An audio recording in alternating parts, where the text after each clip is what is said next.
सोहराब और शाबान के इलाके में पाकिस्तान का झंडा हटाकर बीएलए ने अपना झंडा लहरा दिया। फैज़ाबाद पे हमला हुआ और फिर सिब्बी में हैंड ग्रेनेड से एक मिलिट्री कैंप को हमला किया गया। काची, कुच और मस्तूंग में भी बीएलए ने हमले किए हैं।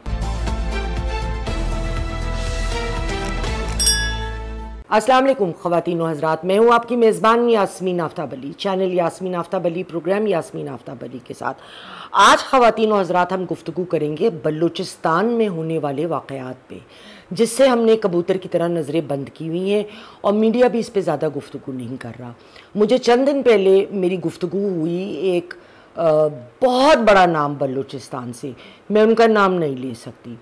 उन्होंने मुझे डिटेल में वॉइस मैसेज भी भेजा जो मेरे पास महफूज है, मैं वो भी नहीं सुना सकती इसलिए क्योंकि मैं सोर्स नहीं अपना डिस्क्लोज़ कर सकती। लेकिन उनका कहना ये था कि कुछ अरसे पहले बहुत सारे अटैक्स में शिद्दत आई है बलूचिस्तान के, और सोहराब और शाबान के इलाके में पाकिस्तान का झंडा हटाकर बीएलए ने अपना झंडा लहरा दिया।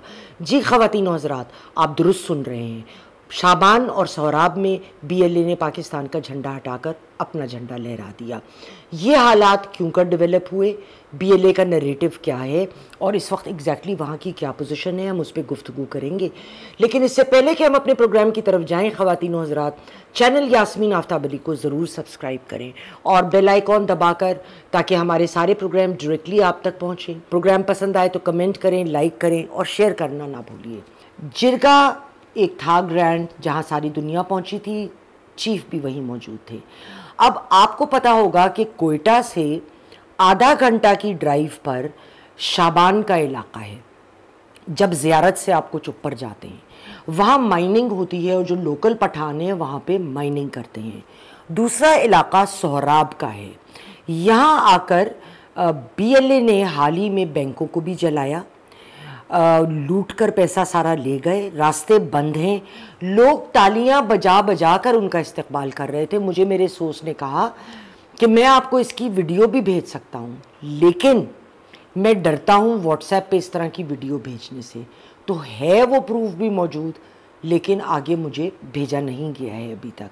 कोयटा सिटी 1 घंटे की ड्राइव पर है, मतलब शाबान और सोहराब को अगर आप देखें, एक इलाके से आधा घंटा, एक इलाके से आधा घंटा 45 मिनट। चले, बहुत रश हुआ, हालांकि उन सड़कों पे कितना रश होता होगा, तो 1 घंटा। लोकल लोग वहाँ के मुतबर लोग हैं, जिरगे में हैं, इन्होंने बलूचिस्तान के मामले से इनको अलग कर दिया गया है। जब वो ये देखते हैं कि ना उनसे पूछा जा रहा है, ना उन्हें किसी मामले में इन्वॉल्व किया जा रहा है, और हुकूमत भी चाहे वो सूबाई है या मुल्की है, वो वहाँ के आम आवाम के मसाइल के लिए कोई हल नहीं कर रही, उस तरफ कोई इक़दामात नहीं उठाए जा रहे, तो इनके दिल में भी कदूरत और जिसको कहना कि नापसंदीदगी इस्टेब्लिशमेंट की तरफ से कुदरती बातें हो जाती है। अब मई में आने वाली जो रिपोर्ट थी, बकौल मेरे सोर्स के, उसके मुताबिक बीएलए ने मई के शुरू में पाकिस्तानी फोर्सेस पर अटैक किया था और पाकिस्तान का झंडा हटा के दोनों इलाकों में अपना झंडा लहरा दिया। बलूचिस्तान के जो फाइटर्स 3 ग्रुपों में हैं, उन्होंने मुख्तलिफ हिस्सों पे इस तरह बलूचिस्तान पे कब्ज़ा कर लिया है। पिछले दिनों हमले बहुत ज़ोर पकड़ गए और एक हमला पिंडी इस्लामाबाद में भी किया गया। उन्होंने पाकिस्तानी अफवाज के जो तवज्जो थी वो ऑपरेशन संदूर पे थी, तो उन्होंने उस वक्त का फ़ायदा उठाते हुए वो टाइम लिया हमला करने का। फैज़ाबाद पे हमला हुआ और फिर सिब्बी में हैंड ग्रेनेड से एक मिलिट्री कैंप को हमला किया गया। काची, कुच और मस्तूंग में भी बीएलए ने हमले किए हैं।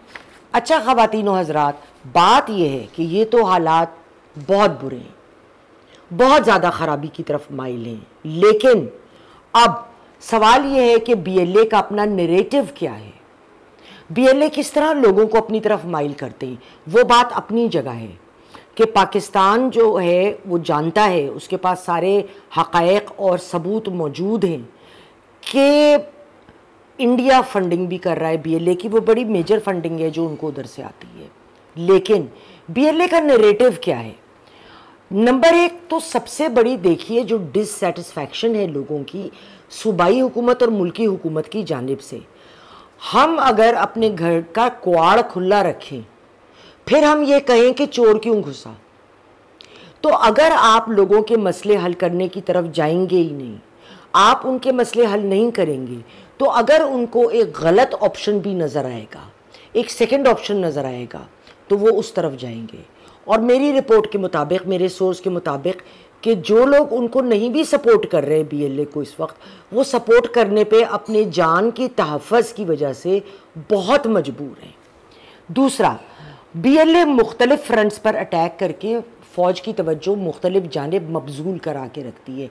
ये नहीं कि एक तरफ अटैक हुआ तो हम उसी तरफ फ़ौज को लगा दो और वो वहाँ पे देखें कि क्या हो रहा है क्या नहीं हो रहा।